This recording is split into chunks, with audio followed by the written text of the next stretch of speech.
Here. To the right thing. You're there now. Can you tell the difference? Oh, yeah. Okay. Much different. Yeah, I was looking at my video and was like, why the fuck is that so bad? Yeah, I got mine fixed. I put these insane lights. They can hear us. You guys ready? Yep, go. All right, I'm gonna play the music now. Let's go.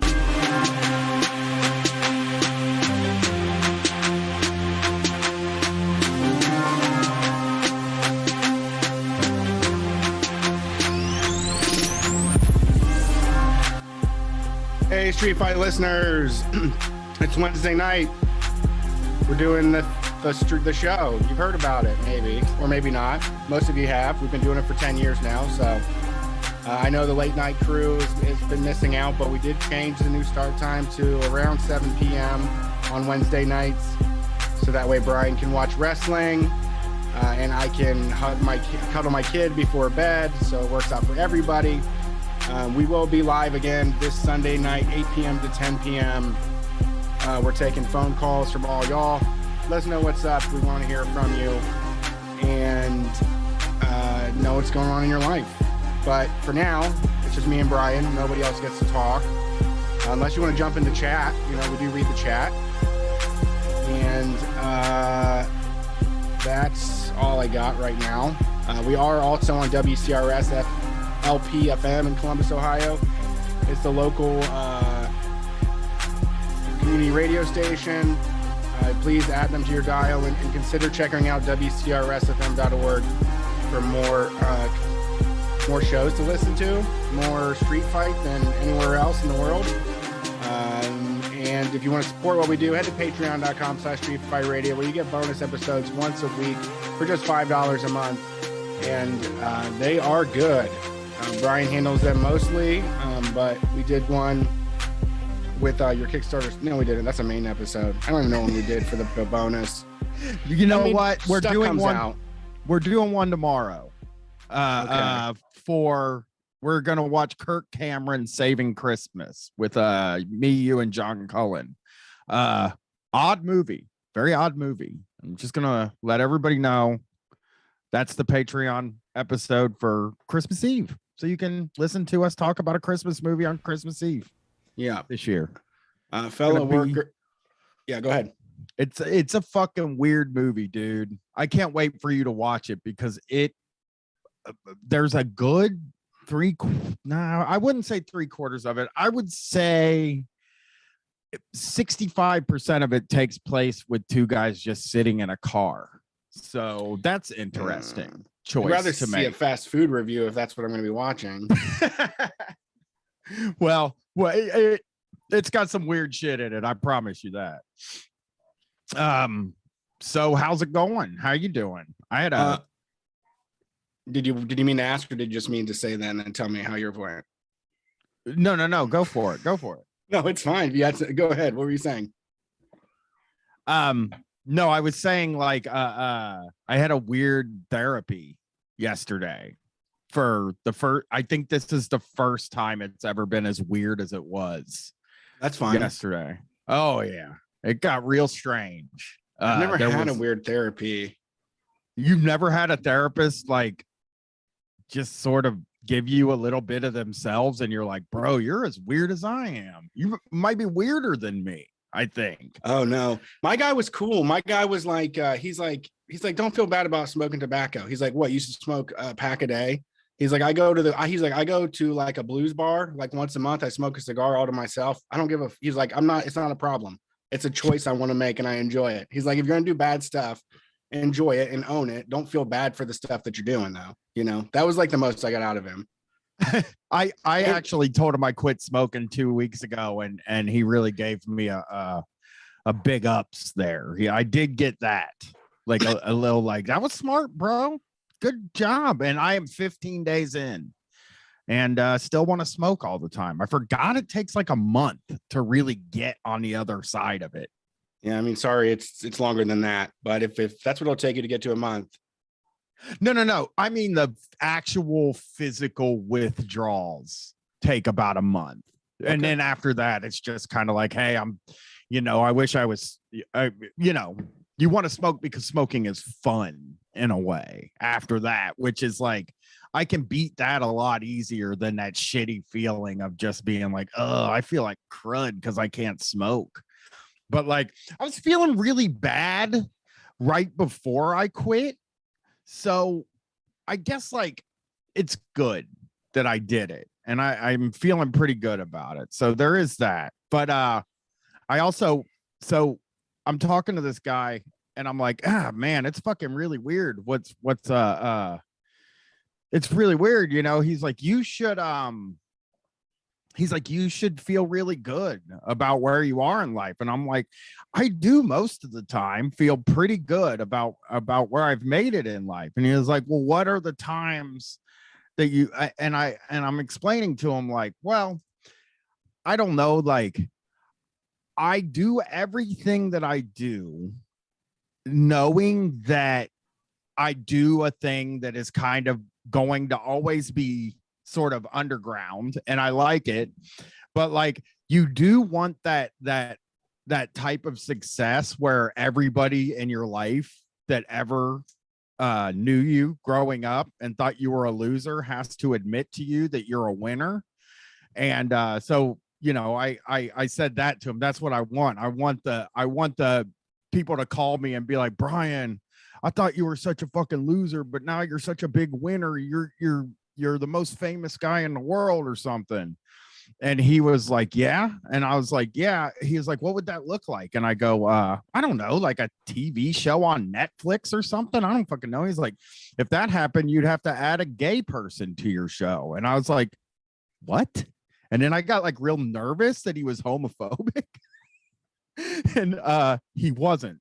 So he was like, and I'm not saying that out of hate. I'm saying that because I'm saying that as a gay man. And I was like, thank you for saying that, because that was one of the weirdest thing I've ever heard. So he's trying to be the third Mike. Is that basically what he's going for? Is like, I could really punch this thing up. It's two just boring white dudes. Nobody wants that. You need a little bit of flavor. It seems like he was saying, like, I think I get what he was saying, right? Like he was saying, if you get a job, if you get your own TV show and you get signed to like at a corporate place, right? Like if you get a job at a corporate place, they will say like, he thinks that they say like, well, you got to hire a gay guy now. And I was like, I would hire like a gay guy. I don't think I have any fucking problem with that. No, you wouldn't. Not if the boss said to. Okay, yeah, I would turn homophobic actually if the boss told me to. It was so weird though. I felt like I had to defend myself for a minute. And then I kind of like calmed down a little bit. I think maybe he was checking to see how I am with I think he was checking to see how I am with confrontation was the whole thing, because he had tried something else. He had said earlier in the night when I told him that I think that people who are really into NPR think I'm stupid, but that's okay because I think they're stupid too. And then he explained to me that he really likes NPR, and I was like, oh, well, I'm sorry I said that then, sir. Yeah. Weird day. Wait, weird day yesterday. Yeah, I apologized to him. I said, I'm sorry, NPR people are my natural enemy. Yeah. Yeah, that sucks ass. That's just such a liberal, stupid attitude. And Zuleika in the chat is right. It's like the definition of tokenism. It's like, why I would, it's just us, that's the show. If things change in the future, I'm open to it, but just to cram somebody in here to be like, oh, we have a woman now, she can say, calm down, guys. She could do that like, every 3 minutes. That's how I've always felt too. It's like, I hate this idea of like looking, the tokenism thing is like a really interesting conversation to me that I would love to have with people of color or different, genders or gender identities and stuff like that, because Like there is like a weird thing of like, I want a diverse group of people listening to this show. I want a diverse group of people to be guests on the show and to be a part of the show. And I make a real effort to do that. But I also hate the idea of like having a list of your gay male friends, your gay women friends, your trans friends. It's like, it's such an odd thing. No, I mean, I think I've said it before on the show several times, is like making lists of like identities and stuff is just gets into weird territory. It's not solving the problem. It's that, and that is kind of like the Democrat thing, is it's like we can't vote for Bernie Sanders because he's a white man. Yeah. Yeah. Oof, Brett, the Democrats are on one lately, aren't they? I have no idea. Did you see Joe Biden like did that whole like press conference? He posted one of the pictures that they post, like how presidents will post a picture of them signing a bill, you know, in the Oval Office. And he was like, I'm fast tracking getting people to start paying their student loans back. Oh yeah, yeah. I mean, I don't know. I feel better than ever not paying attention. Yeah. Yeah. I mean, I try to, you know, bounce in and out in a way. I keep seeing like people mention what they're up to. And I'm like, oh God, they are so bad. Like as bad as possible. Yeah. I don't know. I don't know what to say. I don't care about them. I'm sorry. Right. I'm sorry. I was up all night running a fever. Oh no! Do you have COVID? No, I thought I did. I got my sister has it right now. Oh really? And may have accidentally given it to my brother. They're doing the isolation gimmick now and stuff. So yeah, a bunch of COVID got passed around. I think I'm good. I think I got anywhere it from where we've been. Okay, good. Honestly, I think I got it from eating ass. Nice. The fever? My throat hurt, and which has happened before, like the first time it happens with somebody, and my throat is scratchy, and I'm like, all right, cool. All right, you earned it. But then I was up all night with a fucking fever, and I was like, damn, that fucking ran through me. But I feel better now. I'm just really tired, and I'll be fine. Is that possible? Is that like a thing? I've heard so many people say that that's a thing. Oh, I got a sore throat from eating ass, but I always thought that was a joke. It is. It doesn't happen all the time. And it does. Yeah, I don't know. It's really not. It's pretty harmless activity for the most part. I mean, you can straight chow down on a turd for the most part. Really just kind of what bacteria are in there. But it's kind of the same way with like, you know, like if I ate meat, it would make me throw up. Like I've gone and had like pinto beans and been halfway through them and been like, oh my God, these things are fucking slamming. And then I'm like, oh no, it's lard. And then I just barf everywhere about 15 minutes later. I was there the time that happened. It was very one of the times that happened with Popeyes. Yeah. Popeyes. It happened earlier this year too. God, I was like on a date and went and barfed and was like, came back to trying to pretend like my eyes weren't bloodshot and shit. Really? Like, did you like go in there and like make yourself barf, or you just barfed? No, I just started getting sweaty, and then my throat started tightening up, and then I was like, I gotta use the restroom real quick, you know, and then just got out of there. And as soon as the door opened, I just like threw up hardcore. Oh my God. Ugh. I was sweating. Yeah. You start sweating and then your mouth gets that like really wet feeling. I hate that wet feeling so much. So yeah. Well, let's look at some stuff. We'll see if we can make it painless, right? First we wanted to talk about hey, congratulations to those Buffalo Starbuckses, right? Yeah, that's great news. Extremely. Did you see though that like the union busting shit they're pulling on them? No, I will get that up right now though. Oh yeah, like they've already started doing stuff like the people that they know are identified as like for the union or help start it. They're making them work like closing and opening shifts, you know, so like close Tuesday, open Thursday. And it's just, there's no sort of regularity with their schedules anymore. Yeah. Oh, so so now it's like clopening because they fucking unionized two places. Yeah. Like, there's also managers popping by to do checks like every hour, like just saying coming in with like a white glove and kind of testing to see like if the store is up to standards and shit. They've got the pressure on them super fucking hard.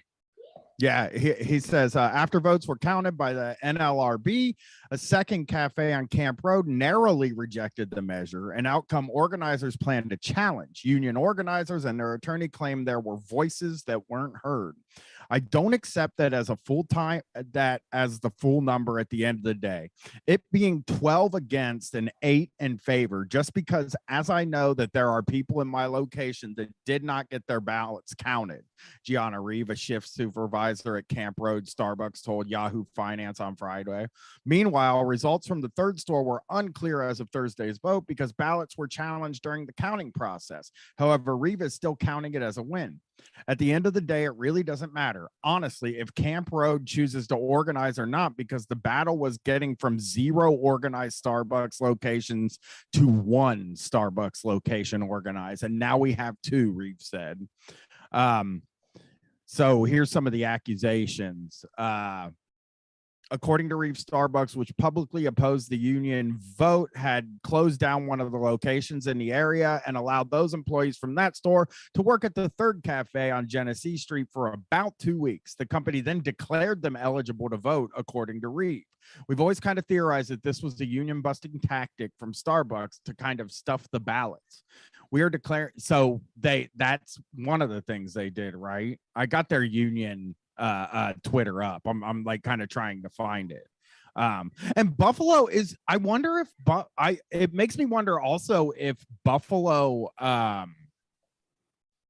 is like a place that has like high kind of organizing there. I don't know for sure, but like Buffalo doesn't seem like the first place you would think a union would hit.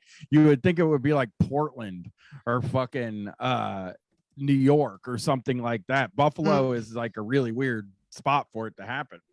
I mean, they had they had India Walton at least on the ballot. I mean, Columbus Columbus is only Republican shit all the time. That's true.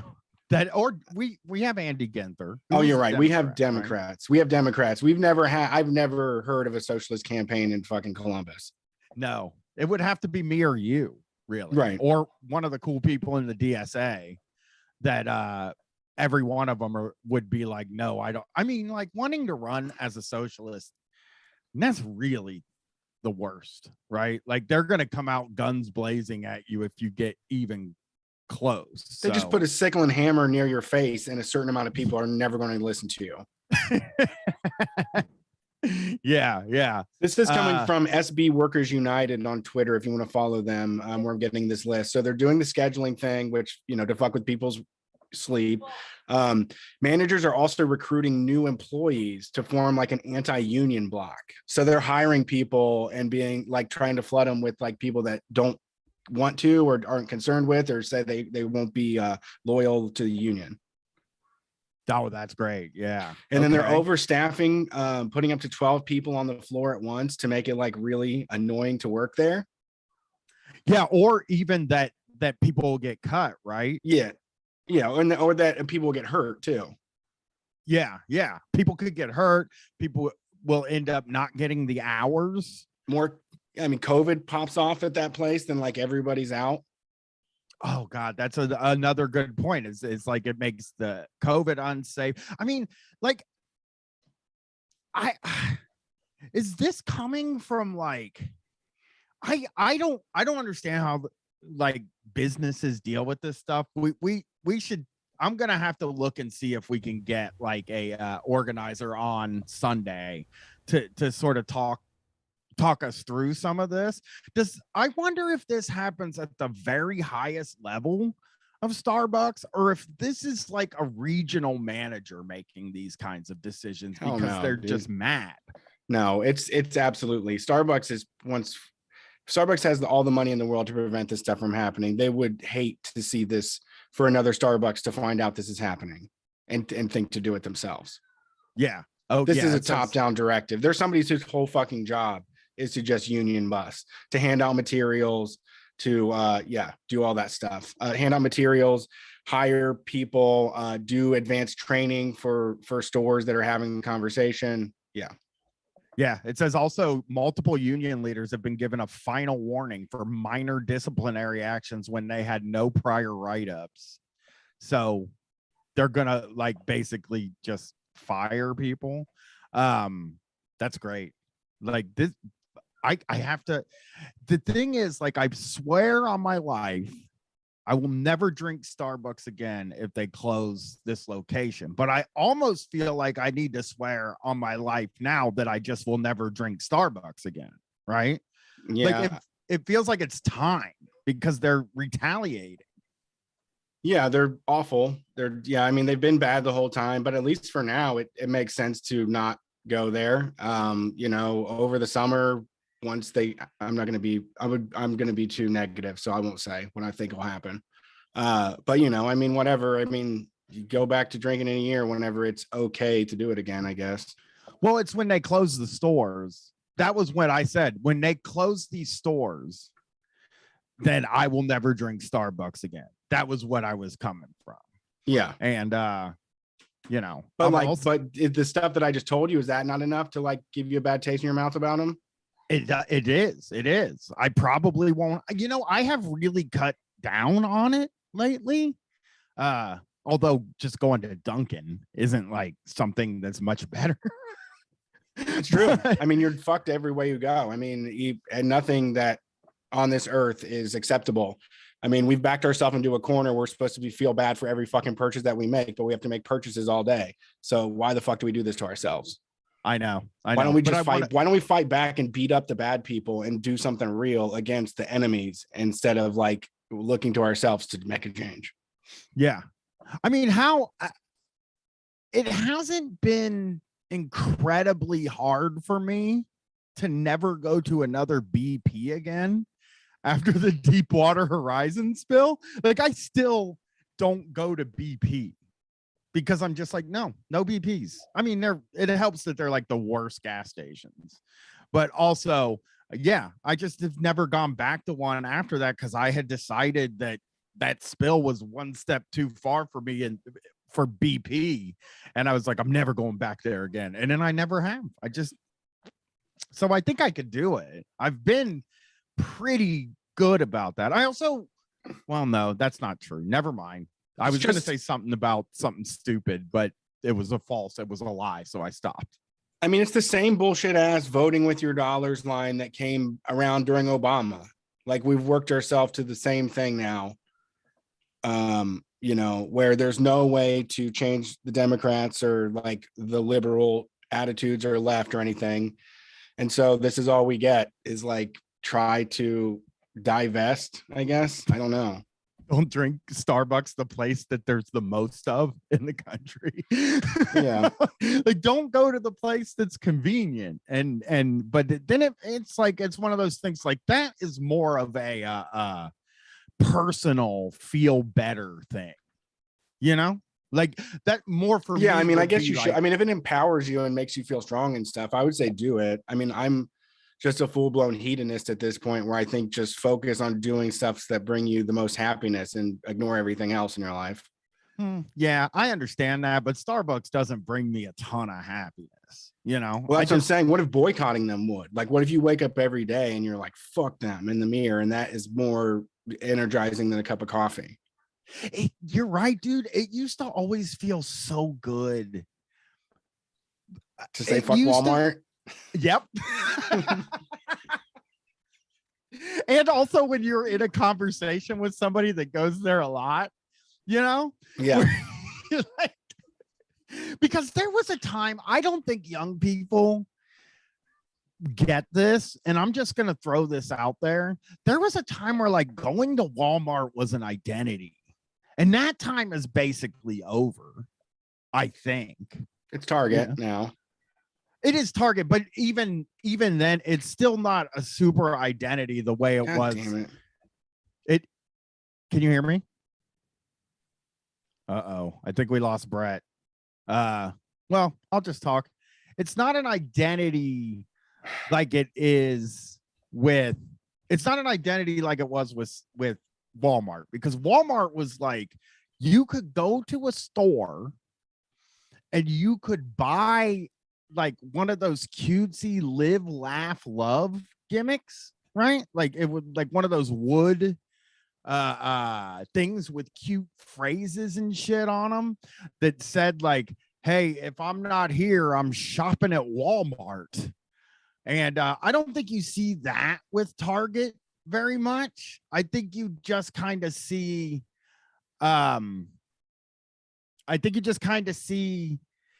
he's not forgotten. He'll be back. Brett will be back. He's just got to unplug it and plug it back in. Everything's gonna be okay. The Target thing for me is the memes, the constant memes about going to Target. There's Target memes? Constant, yeah. Everybody. I mean, in TikTok and everything. Like, oh, I just went to go spend $20. 15 minutes later, $150. Oh my God, dude. I just typed in Target memes on Google and where's mommy images? I got all the mommy blogger pages, dude. You got to be in that. Dude, it has 41,900,000 results. Yeah. It's very popular. No fucking idea. Okay, now I got to do a comparison, right? All right, so I'll read a couple Target ones. I never know how much is missing from my life until I step foot into a Target. Yeah, sad statement. I mean, damning of society. Husband, what are you going to get at Target? Oh, just some cleaning stuff. Also me. And then it's like wine in a huge basket. I dressed up as a Target worker on Halloween and they started training me to work there. So yeah, Target memes. Now I'm going to go.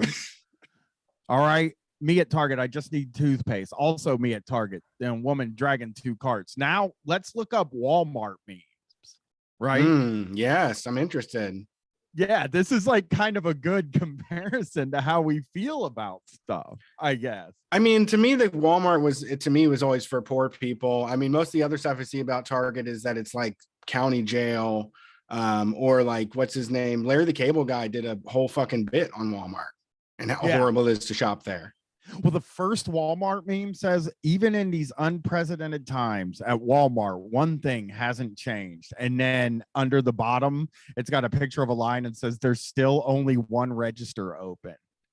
That's kind of funny. So all the Walmart memes are negative. Yeah, like every one of them.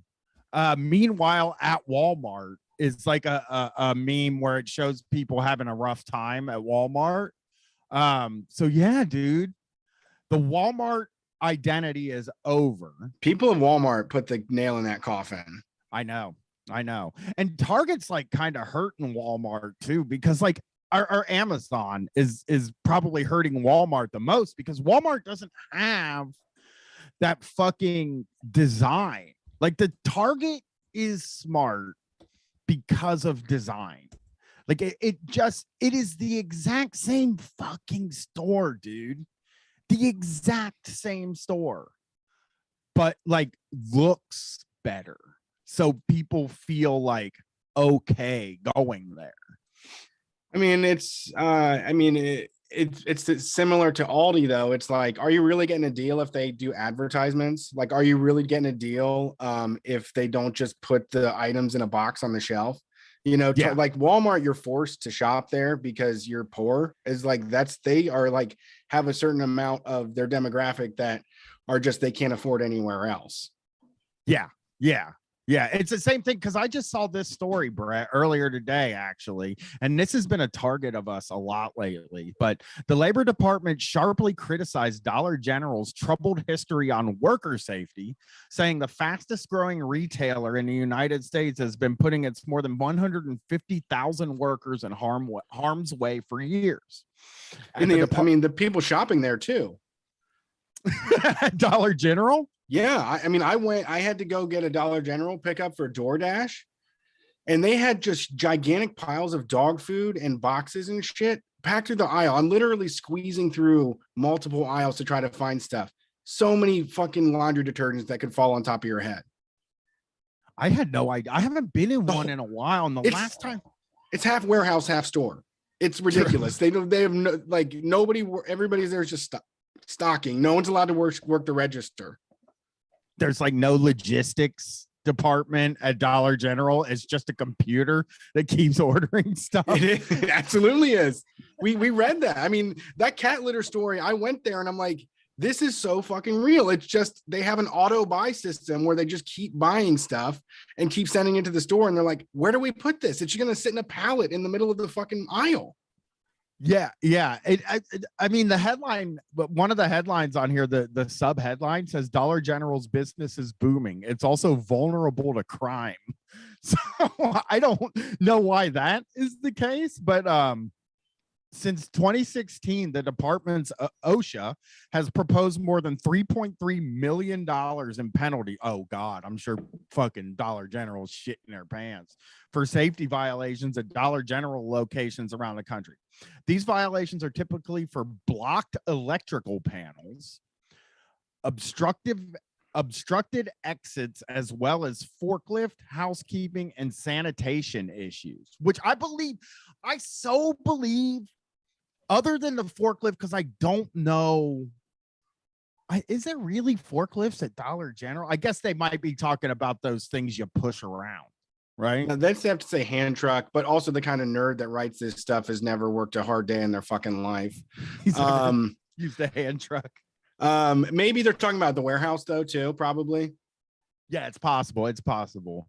I love those hand trucks. We used to push each other around on them and get in trouble for it every single time. They hate when you do that. Yeah, they're the best. You can use them like a fucking scooter. And then, yeah, you turn the wheel way too hard a little bit and just flip over the fucking handlebars. Nobody gets more mad than a manager catching you riding around on a hand truck. They're jealous. I know, because if they did it, they'd get in trouble, right? They'd get fired if their general manager caught them. All they can really do to you. I mean, especially now with like the lack of workers out there. Oh yeah. For these places, it's like, man, if you work at a grocery store, go ahead and ride that hand truck. They can't do shit. Get on that pallet jack and fucking really get a good head of speed up there. Yeah, try some carnival stuff. Yeah, I mean, it is like a good time. This would be a good time to just go get a job and let out your anger or go act a fool on managers, because they can't do anything. I think the problem with that, it would be fun. Absolutely. But I also think that like in retail and at restaurants and stuff like that, it's got to be pretty, like the hours have to be brutal now. So if you can afford to just quit, that's great. But like for people that are actually, forced into working these jobs now, like, I don't know, man, because there is no law about hours worked in anything except for like truck driving and firefighting and policing and shit like that, So like at a Dollar General, I'm sure a lot of people are working open to close multiple days a week. Yeah, but it is, I mean, there is just also just how, because the American education system brainwashes us a lot into this idea, like I said, the same with Walmart, where it's like, I don't know if Dollar General had a little bit more decorum, like it would be $10 General, like everything there would be no dollar involved. It'd be $100 General if all of a sudden, we paid the people to stock the shelves when the business wasn't fucking open. Yeah. Well, it also, so literally it was crazy, dude. Like the whole back wall was just racks and racks of shit that was in the way of everything I needed to fucking get. So now it's me, the customer. And now I know what I'm getting into. I've worked in these environments before, but there's so many dumbasses, that have never moved a cart around and don't understand that, like, if there is glassware above you, you got to pay fucking attention. There's a lot of people that just think they can move it out of the way aggressively and grab their milk, but it's not going to work. You're going to get fucking splattered on the brain. You're totally right about that too. And like, people will climb over stuff. Oh yeah. because they think it's probably like, I think a lot of times what happens is people probably think that like, oh, well, they wouldn't leave that stuff like that if it wasn't safe. You get in trouble for doing something like that. You're absolutely right. They abdicate responsibility to somebody else, or to say that like, well, they know what they're doing. Certainly Dollar General wouldn't make it a dangerous place to shop in here. It's weird because that is sort of the social contract. In a way that like when I go to a store owned by a big corporation, they crack down so much that nothing bad could ever happen. Well, yeah, and this actually goes back to the Joe Biden comment from before, and like even before my political awakening in the early 2000s, something that I felt was that, you know, like with the George Bush compassionate conservative lines and all that stuff. And then Democrats with like the same with Joe Biden say he's going to do something and then he doesn't, is that a lot of people have their own virtues, and that, you know, regular working class people, they pay back their debts more than anybody else. We're the people that make the most loan payments. Every rich person defers it or has a lawyer to get rid of it. Corporations pay nothing. So we kind of put our values on them. Like Joe Biden said, he's going to take away $50,000 of debt for everybody. Let's not be asshole. You know, like I believe him, because if I said that, I could not live with myself going back out there. I couldn't post a picture of me then saying like, hey, it's time to start paying again. I know it's right before Christmas.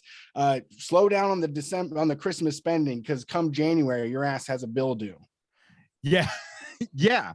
Well, and they also just think that like, I don't know. They think that the businesses care that much about getting fined or sued. That too. Yeah. Yeah, they're like, oh, Dollar General got fined $3.3 million for safety violations. And it's like, dude, that they had, it says here there's 18,000 Dollar General stores, and it plans to double that number.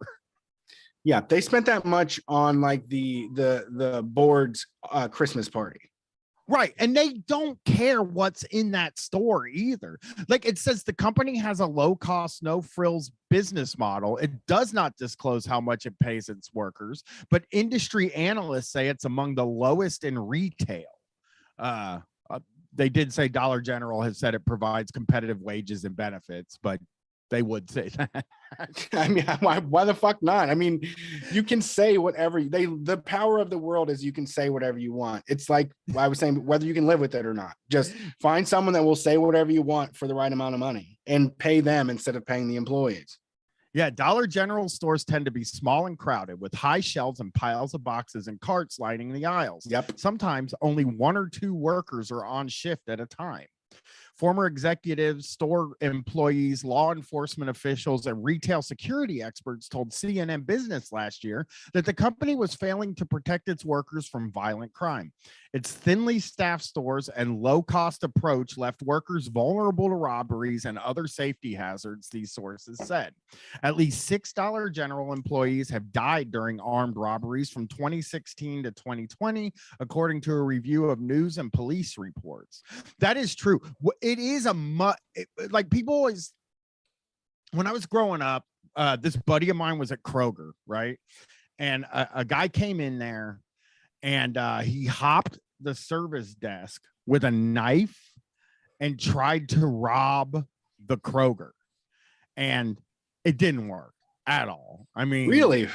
No. The place is too fucking big. There's too many people around. But like Dollar General does seem like a really easy place to rob. You know, like when you just look at them, it doesn't look like there's ever anybody there. Nobody's ever working in there. And it is like I've never been in a Dollar General where there were more than like 6 people in the store at a time. Yeah. I would say, just from my point though, is like the neighborhood that you're in, the police response is going to be faster. It's something to think about. If you're thinking about robbing stores, I wouldn't go Dollar General for that reason too. I mean, if you did one out in like a rural area, which is where there's a lot of those motherfuckers, you probably get away easily. Nowhere to hide though on your car though. Like your car's going to stay. There's going to be like one car coming down 33 leaving Zanesville between the hours of 5 and 5:15. It's a good point.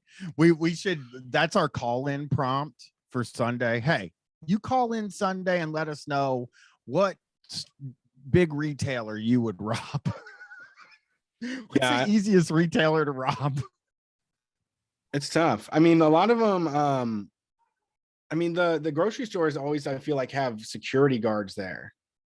But I think also Dollar General definitely has some fucking employees. Like, I hope that it wasn't like, I don't know. I hope it was just one of those dumbass people that got tricked into fighting for the register or protecting the register instead of just outright murder, you know? Agreed. Because I just think that, like, even I don't understand how the knife guy didn't get away with it, because that's enough of an excuse for me to empty the register. I don't have any, I have to explain myself to anybody. They say, why did you, he had a knife. They had a knife. I don't know. Well, what I think happened more than likely was that he did jump the thing, you know, the counter. Yeah. So you have to re-jump that counter to get out, and then also get out of the store.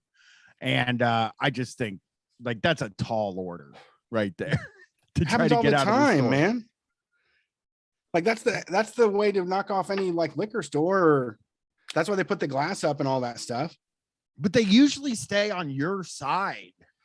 Like, if somebody robs a liquor store with a gun, usually with the gun, not with a knife. I don't know how many robberies happen with a knife. A lot. I've seen some jump over videos. There's usually, like, the store clerk beats the shit out of jumping the register is stupid because that person usually has a bat or a weapon on their side, and they've been waiting for this moment, and then they unleash hell on them. But I spent a lot of time watching videos of people getting bonked over the head for jumping the counter. Yeah, because that is it's such a stupid move. There's so many mechanics involved in jumping the counter and then jumping back over the counter. And then at a liquor store, I think it seems a little bit easier than at a supermarket. You jump over the counter, and then you also have to, like, run around a corner and out a door and through the parking lot. Like, they cover so much, supermarkets cover so much area that I just don't think it can ever work out, in my opinion. I've never heard of one getting robbed successfully, and I'm sure I'm stupid and I could just Google that, but I'm just gonna say I've never heard of that. Did you see that guy get mad at me because I made fun of him for saying he likes grocery stores? Oh God. The guy, the post-leftist guy or whatever, that wanted to say that we need to give up on making fun of American grocery stores because they're great. It wasn't even, I think it was communists and anarchists shouldn't make that a part of their argument. The American supermarket part of their argument. And you're like, dude, but, like, it is sort of, if you're a communist, especially, and you're talking about the relations of, like, capital and shit like that, and even just, like, what makes our lives measurably worse in supermarkets, or what makes the most amount of lives worse. And how many jobs? Supermarkets. I mean, in an infinite amount of ways, in ways that you don't even think of. For every competing brand, there is a whole team of people spending all their time coming up with a new way to draw a tomato to put on the pasta sauce jar. Like, there's so much time wasted creating differences in products that everybody's copying fucking Doritos. There's no reason to have other stuff. Maybe you have a healthy Dorito and we have the regular Dorito. Other than that, like, maybe even just some sort of friendly, once a year we would do a competition for the best healthy nacho cheese Dorito, and that's who wins the contract to provide them for everybody. But beyond that, I don't need 9 fucking cheese Doritos at my place. It's not efficient. And also, super stupid thing to say, where we have, like, massive shortages right now, and nothing about it has been efficient. It didn't handle pandemic at all. They were pouring thousands of gallons of milk down the drain and getting rid of tens of thousands of pigs. Like, we wasted so much goddamn stuff simply because of the American grocery store. Exactly. That's bullshit. That's the stupidest thing. Go look in a fucking dumpster at Right. an American grocery store, and then go look at the people that are food insecure right now. and then tell me that the American grocery store is something that we should just like avoid when we're arguing with people. I mean, I don't go anymore. I mean, I hate the American grocery store. When I go in there, it's everything about it is fucking annoying. None of the stuff that you wanted there before, that's changed or whatever. And most of it is fucking useless. It's black beans. There's nothing that any company does differently with their fucking black beans except for change the label on the can. Yeah. I mean, you really hit me hard with that I think it was like a year or two ago, Brett. And I keep saying this to people now. I stole your talking point and used it all the time now, because you were going to Aldi and you were telling me like, dude, you should go to Aldi, man. You'll save a bunch of money. And I was telling you like, I just can't, like, I can't shop at Aldi. And it's because I'm like a brand name guy. I see myself as like, I am like a brand name. I don't get fruit rings. I buy Fruit Loops, you know. I don't get fruity specks. Fruity pebbles. And it's not just, it extends past fruit cereals too. You know, well, I used to buy Pop-Tarts instead of those toaster treats, but now I can't buy Pop-Tarts anymore. So anyway, you were like, it all comes from the same factory and they just slap a different name on it. And like, I never really thought about it, but that's kind of true especially when you're talking about Doritos. Like, there's no difference between any of the Doritos in the Doritos section. The Kroger Doritos taste exactly like the fucking Doritos. I've always served generic Doritos at every fucking party, and no one has ever noticed. No one's ever said tightening the belt a little bit, Brett. You going a little? No, it's the same Dorito. It's literally Doritos in a different bag. Yeah. As we said before, Pop-Tart's the only thing they never figured out. There's a few of them. Fig Newtons are a little wonky. It's weird that like Fig Newton regular is like $4.29, but then they're like 89 cents at Aldi, but there is a differentiation there. I don't know what it is. Yeah. I don't eat any Fig Newtons ever. These used to be my favorite cookie when I was a little baby boy, when I was like 5 and 6 years old. It was health food when you were 5 or 6 years old. That's probably true. But then I think probably when I was in my teen years, I saw a comedian say Fig Newtons are bad. And then I decided I don't like them. And I haven't had one since. So maybe I should try a Fig Newton. I mean, it's one of our friends had a similar thing with their kid where she made date cookies. And then her kid is like, what's dates? And she's like, well, it's this plant that grows on a tree. It's like this. And they're like, oh, fuck no. You know, like they don't know that chocolate comes from plants and shit, you know?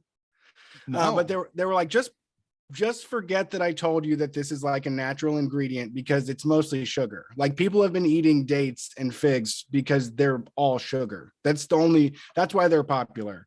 Not because they're healthy. So like, dude, yeah, you if it's just because it's not like a fake flavor, it's still bad for you. The earth's still bad for you. There is a story in my family that when my dad first got remarried to my stepmom, she made zucchini bread and she was like, have some zucchini bread. And I was like, hell no. Why would I eat? Like, that sounds disgusting to me. Yeah. I didn't even know I knew a zucchini was a plant. I didn't know, you know, and I knew I didn't want nothing to do with it. And so she fucking cut a piece of zucchini bread, toasted it, put a little bit of butter on it, put it on a plate, and said I wasn't allowed to get up from the table until I ate some zucchini bread. And, so fun. That's a great way to get you to like zucchini bread. And I fucking sat there for like 45 minutes. And I finally took a bite and I was like, wow, this stuff's really great. And then I got in trouble for liking it. As in like, what? Oh, it was supposed to be punishment? Yeah, it was like, you're gonna sit here, and then it was like, I told you were gonna like it. Then I got yelled at for liking it. You know what I'm saying? Oh my god, that unlocks so much about you, but that doesn't make sense. You got it coming and going. I know what you're talking about, though. There's times where you can't win with parents of our generation. Yeah, they just decided they were mad. Yeah, they're mad. I remember they fucking sold me on. This is a really funny not a funny story, but it will unlock more stuff, I think, for people. There was a time where we were knocking a wall out in my house to open up a room, right? Mm-hmm. And they were like, in order to get us to help, they were like, you guys, you get to destroy something. You get to destroy the wall. How exciting is that? And we were like excited, we get the sledgehammer. We're going to bash the wall out, Yeah. So excited. And so as we're doing it, I start saying, let's be destructive and shit like that. Like just having a really good time with it. And they were like, okay, that's enough. We don't need to hear about that stuff. Fucking had to destroy the wall solemnly for the rest of the time. Yeah, you're supposed to like hand back the sledgehammer with your head bowed and say, Mama, I can't do it. I love this place too much. I can't bear to see it destroyed because you've worked so hard to build for us. I would hate to see that taken down. But they just hated the fact that like I was excited about being destructive, I guess. Yeah. But it's like, that's how you sold it to me, motherfucker. I'd rather be out with my friends smoking cigarettes and stuff. Yeah. I actually had a good food moment with my kid, which I know that, only people that follow me on Twitter, but I might have a reputation as like a tough parent when it comes to food, because like I will make her eat like peas and stuff because it's edible. Anything she's not allergic to, it's like you have to eat vegetables. That's all of our life. But here's how it works for me, in that she does finish her plate. I made peas today and they were bad. Like I took a bite of them and I was like, wow, that's a lot of garlic. Like it was bad. But I held it back and I let her try them. And then she was just like, oh, Dad, these peas are gross. And I was like, you know what? You're right. You are right. Like I'm like her palate, this is too strong. I over seasoned this in the wrong way. And so we didn't eat them. So now I have like gained some sort of like leeway with her that like, I'm not trying to get you to eat bad stuff ever. I'm not going to make you eat shit that tastes bad, but this kind of stuff is good, That's like how I always say when somebody dies on a roller coaster, the amusement park is like secretly, the amusement park industry is secretly kind of thrilled about it. For sure. Because then people are like, damn, somebody died on that one, man. I got to ride that. That's a real thrill. It like sells all the rest of the rides. Yeah. Right. That's exactly your parenting way is like, okay, one time I threw the peas away and now that like I'm very fair and you have to eat everything. Yeah. I don't. It'd be so funny if we got sued by the amusement park lobbyists for giving away for slander or whatever it's called. I don't know which one, slander or the other one. I think it's libel. I don't know. But I genuinely believe that, and I don't know if I genuinely believe it or if it's a joke, but I do believe it, and I have been saying it for a very long time. Yeah, I guess when I get on them, I imagine they don't want that to happen. Like I'm not trying to risk my life, but at the same time, I'm always risking my life with stuff. And then like safe risks are the best kind. Like that's a very cheap risk. Like, yeah, you might get your head lopped off, but it's like one person every few years. It's not going to happen. It's not going to happen. Exactly. Thank you. I mean, I hear from people all the time that say they almost got killed on a roller coaster. Yeah. And it's like, that's the point of the fucking roller coaster is for you to almost get killed on it. You're supposed not really. I think that's what you're supposed to think. Right? Not me. No, I think it's in like a marvel of engineering. Like, I think it's supposed to be like really safe. Really? When you get on it, you're like, this is super safe. Absolutely. I mean, except for, so when those people got killed at the Ohio State Fair, that did make me reevaluate and say that like, fucking people that are driving city to city with these things on tractor trailers and putting them up every single weekend, that's not safe. But like, yeah, an amusement park, I expect them to it should be like riding an escalator or an elevator. I don't think any of that is, I don't expect any sort of risk at all. Real. Okay. So I don't ride rides. People know that about me. I think I've said it a million times.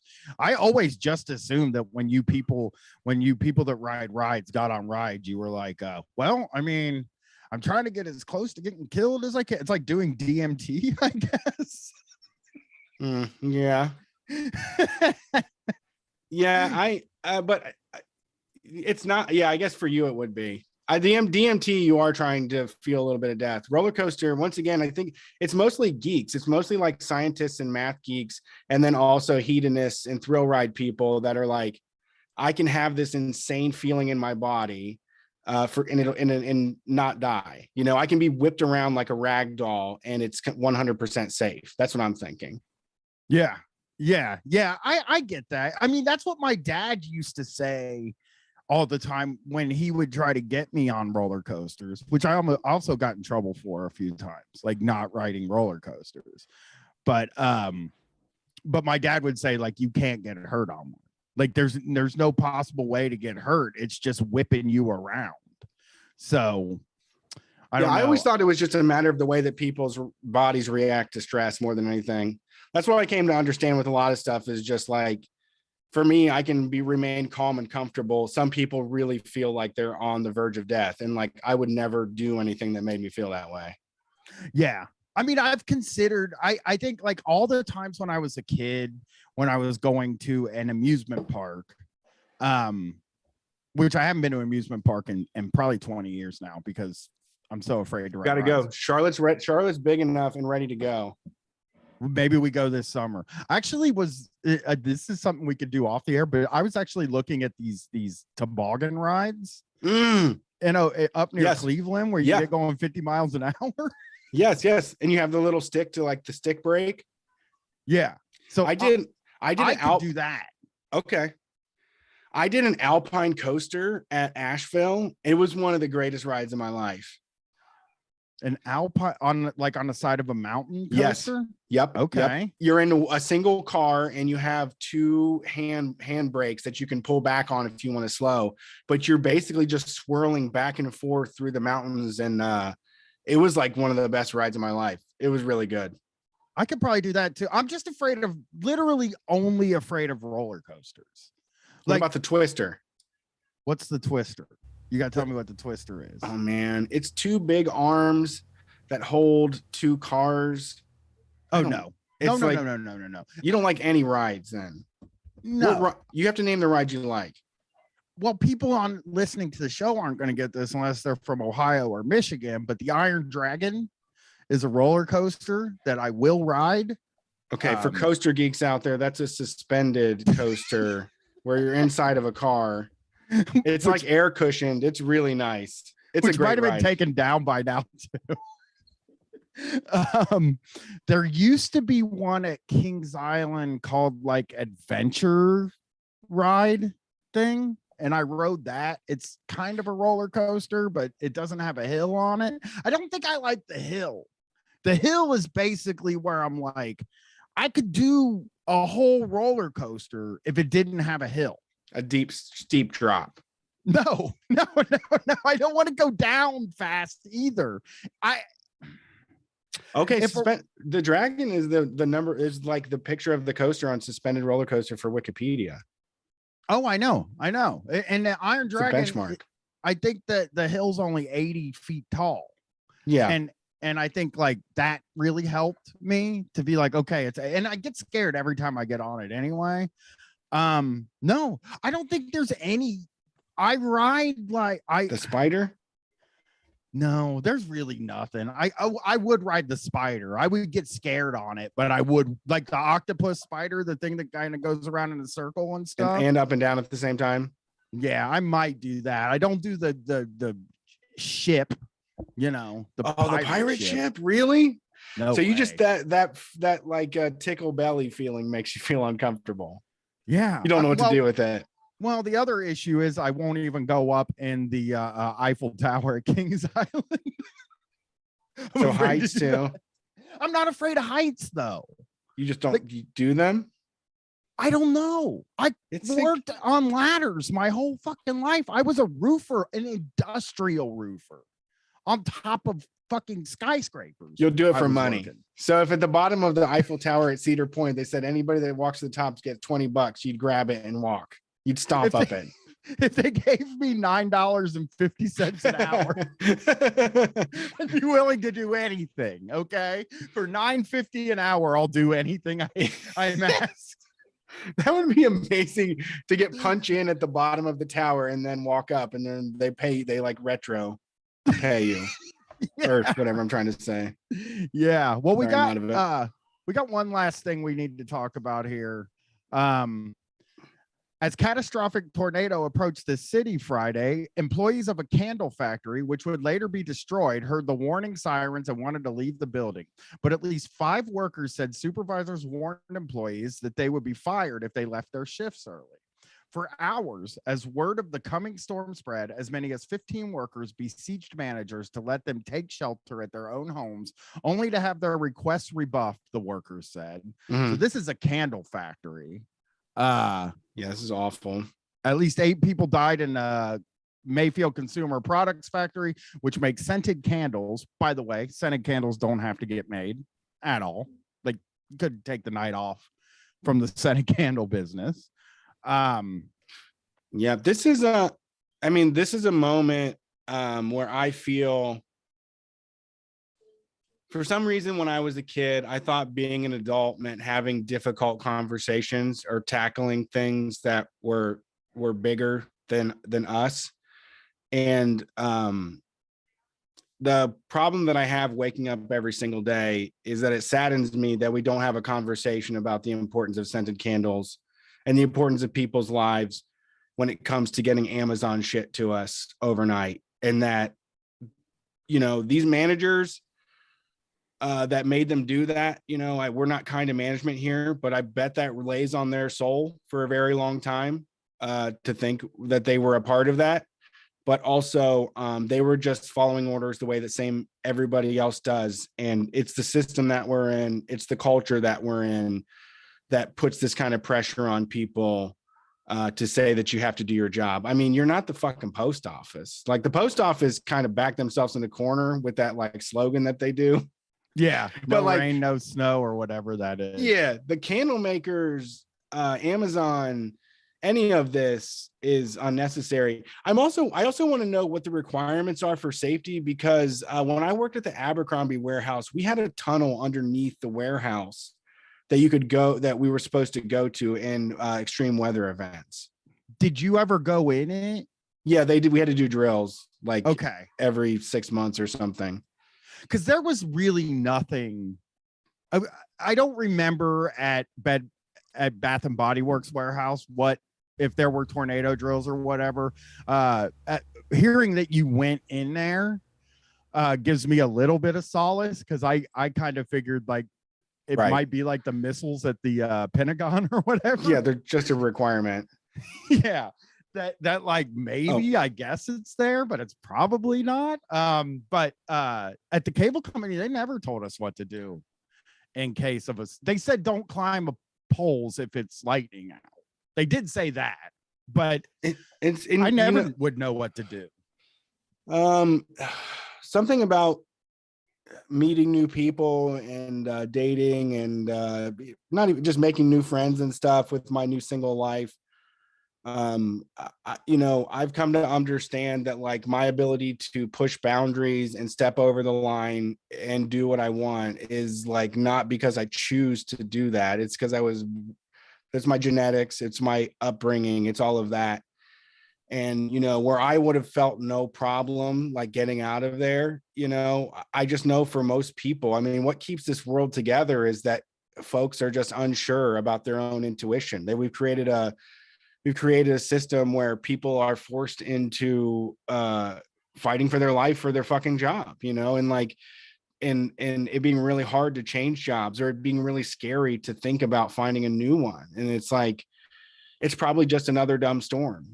Should I risk it all right now and have to go fucking do interviews tomorrow, Right. And I would not have left. I know, that's what I mean, and I don't hold that against you, and it's nothing else, but I would have just tore ass with a middle finger out of that place, But there's just so much pressure that people are subjected to that. I mean, it's what keeps the world going is that they're able to pressure people into doing this stuff, accepting this type of relationship as like a healthy working environment. They have no care or concern for you.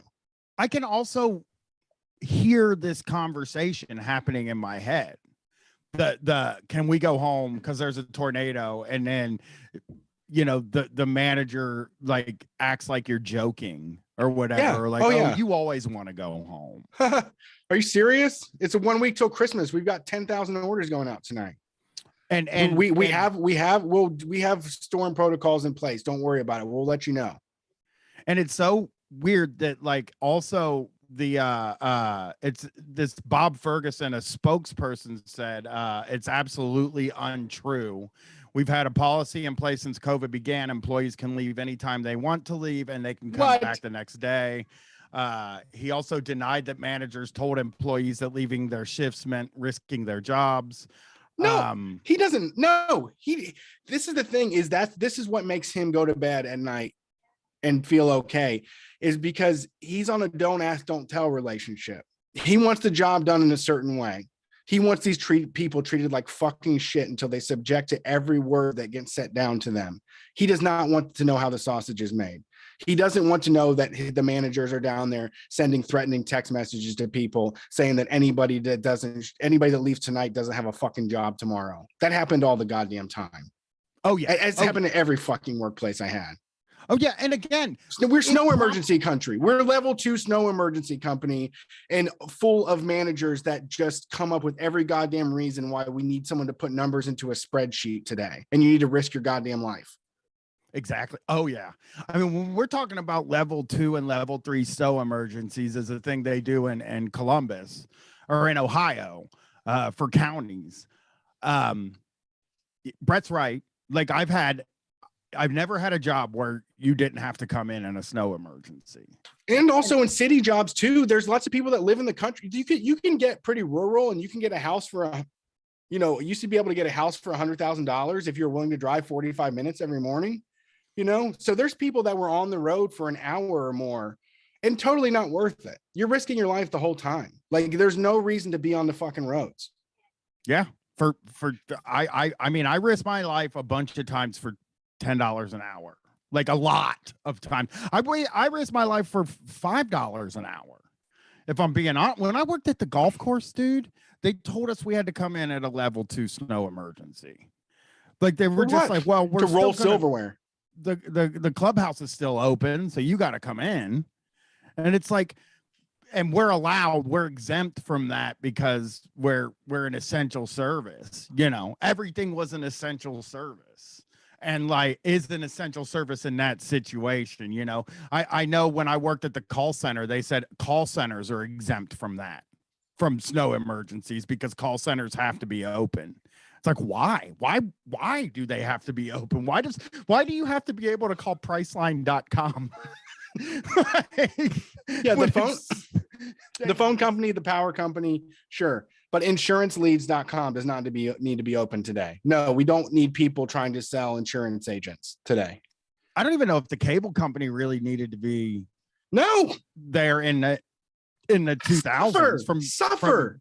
Look outside. Look at the fucking weather. Your cable isn't working. Drag a goddamn board game out. Get a fucking book off your shelf. Suffer. Right. I worked there from 2002 to 2009. So you could say like, oh, the internet is crucial now. And I might agree with you maybe, but I don't know.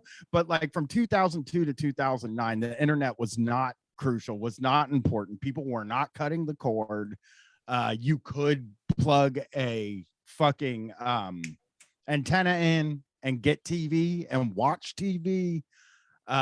So yeah, but yeah, we were considered like essential and had to come in, and they would extend our hours to like, well, you can work 16 hours today because we need you. We got OT, man. Everybody's looking for money around this time of year. I know you got that Christmas credit card to pay off. We got OT right ready for you to go as soon as you get here. As soon as it takes you 90 minutes to get to this fucking place. Well, so here's the lesson of the show.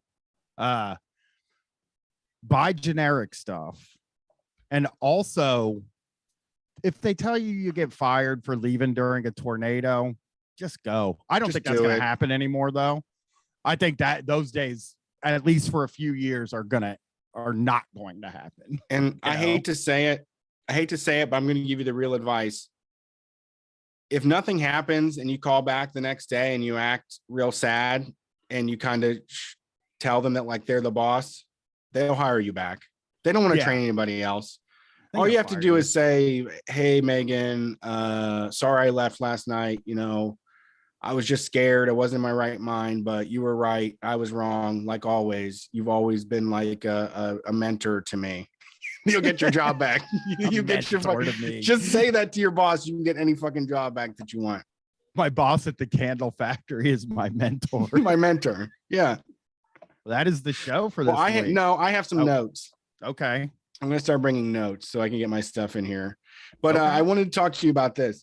I feel like this year through memes, our generation is starting to ruin some of these Christmas fairy tales. And one of them that to me is I'm different on, I'm feeling different about is Rudolph.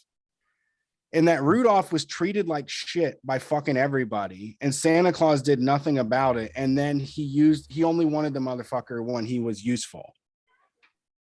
That is a good point. It's a Santa Claus didn't give a shit about him at all.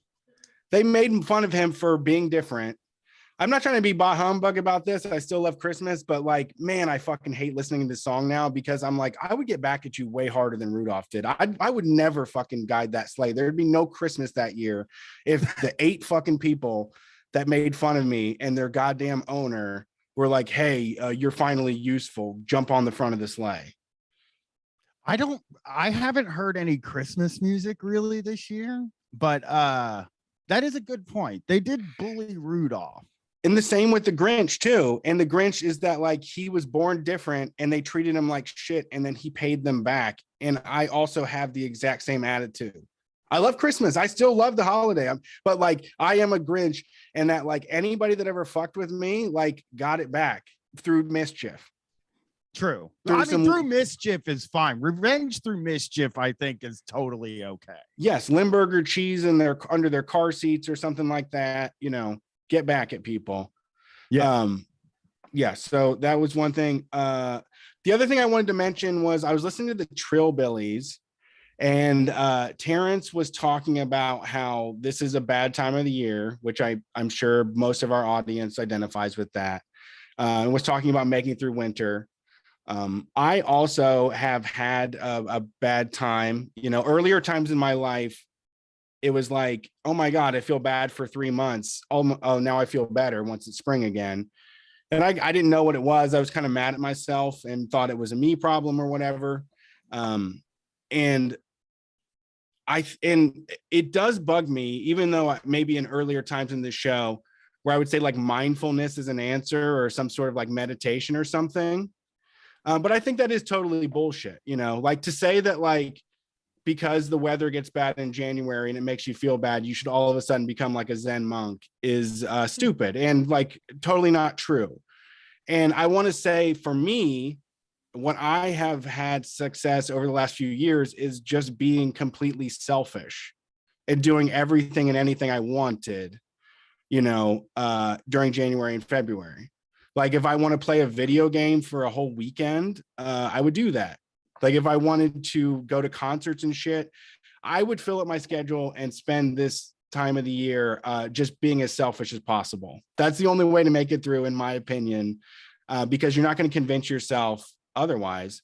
Other than that, you have to shower every single day. The only way to make it through January is shower every single fucking day because it gets away from you. And then it's 13 days later. And yeah, you've already had a horribly bad time. As soon as you shower, you're just going to feel bad about how many days you just wasted. Shower every single day. It re-cleanses everything, including your spirit and your mind. That's true. I mean, I shower every single day and I know I even sometimes like I will fucking like be like, I'm not going to shower tonight. And then I just jump in a shower and I'm like, that was smart. I should have done that for sure. Good. Good move, Brian. This one's good too. A1C1, whatever the name is, CB, write prisoners. That's also something you can do. Yeah, that is a good one. That is a good one. Yeah, there's plenty of things to do, but I just say focus on doing things that make you feel happy and nothing else, and go with that instead of like trying to not feel bad, because it's just going to happen. It's how it is now. I want to answer a question in a chat too. I do wash my legs and feet.